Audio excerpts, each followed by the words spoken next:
All right, time to go back together.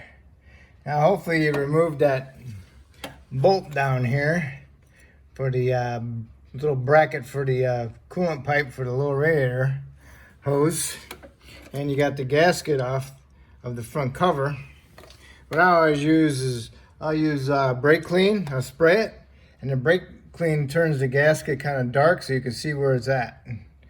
You know, so if you got any more, so you can double okay, now hopefully you got that lower bolt out down there for the lower radiator hose pipe out of that bracket. And then next you got to clean up this gasket surface on the front cover.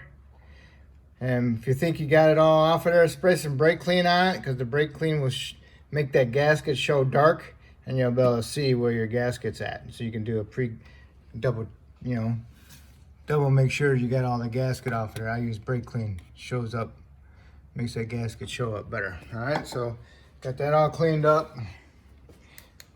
Got my new water pump. There's a groove inside here. You put that O-ring inside there for the hose. Put some lube on it. Put a little bit of silicone sealer on my water pump. Put my gasket on there. Put a little bit more silicone sealer over the top of it. So now my gasket is between the sealer. Okay? So now I can put it on there and have your nuts ready. Get them threaded up on there and get your little ratchet ready. And then snug them up, and then you can go around and finish starting the rest of your nuts and bolts. Okay, you got all the bolts snugged up. Then you want to go around and tighten them up. You want to torque the nuts to like 30 foot-pounds and then the bolts to 25 foot-pounds. Might want to double check them specs because I had a hard time finding them. Also, we'll put that lower radiator hose tube in there in a little bit here until we get it all torqued. And we can always put the upper heater hose tube in now also. And make sure if you use the new lines, make sure you lube the O-rings before you put them in there. Okay, I'm gonna put my heater hose tube in. Got some lube on it. Get it back in there, line it up, and then wiggle around a little bit and push it in. Okay, now you got your bolt for that one and your bolt for that one back there. You need to just snug those up. Got your coolant pipe on, got your two heater hoses on. I put two new worm clamps on it, got rid of those spring clamps because those weren't doing too good. Then I put my power steering pump back on, and I started my one by hand and ran it down my fingers. Got my other three started, tightened them up, and then snugged that one up with my wrench. Now's the time to put that bracket on down here for your coolant pipe that goes over this alternator bracket. Remember you took it off? But me, I had to cut mine in half because I couldn't get that one bolt. Broke loose and I didn't want to damage the head on it any more than I have. So now, just supposedly we put the bracket on there. Now we can go down below and put our lower heater pipe in there. And mine came with a new hose. Mine was a Dorman.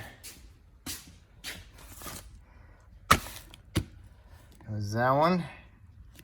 And then my other one, for the heater hose, is that one. Okay, put some lube on your pipe.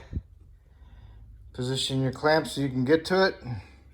Also that clamp, because it's going to be sitting up there like that. So you want to be able to get access to it in the future. Okay, you got that hose in. Now you need to go through the wheel well. And you need to line it up with the hole.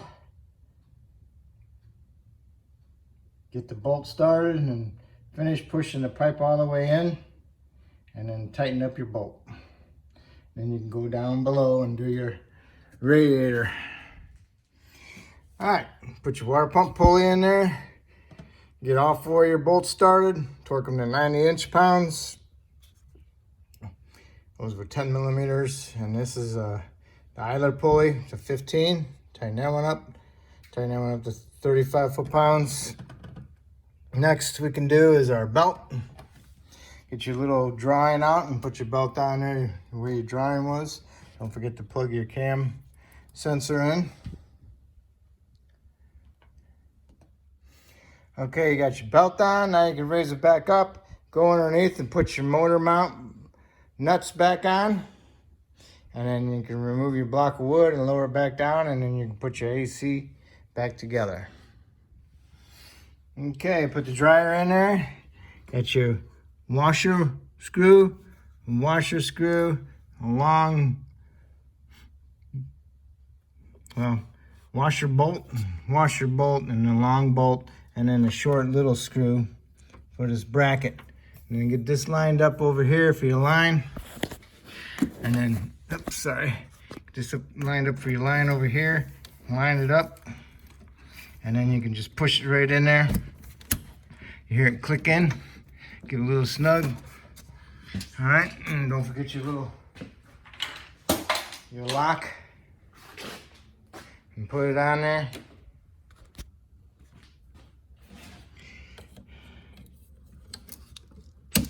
Snaps in place. And that's that, okay?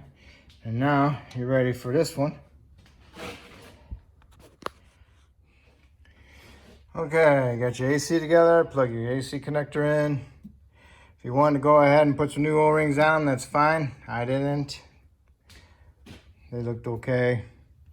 And now you can do your power steering return hose. Put the clamp on there. Put your coolant line on there to your tank. It's actually kind of like a bleed. All right, so it's pretty much all set. So what you need to do is put some power steering fluid in it. And what I do is, for my silicone, I'm gonna let it cure for 24 hours before I put any coolant in it, because I use quite a bit of silicone for that gasket. So I'm gonna let it sit for 24 hours and then I'll put coolant in it. It's up to you. But anyway, put some power steering fluid in it, put some coolant in it, run it, get it hot, top off the fluid as necessary, top off your fluid for your power steering. If everything's hunky-dory, then that's good. And then that's how you do your water pump. If I helped you do your water pump, that's awesome. Hopefully you can help me out by subscribing. And if you already did, I want to thank you. And that's how you do the water pump. And putting the cow on, you'll just go reverse procedure, okay?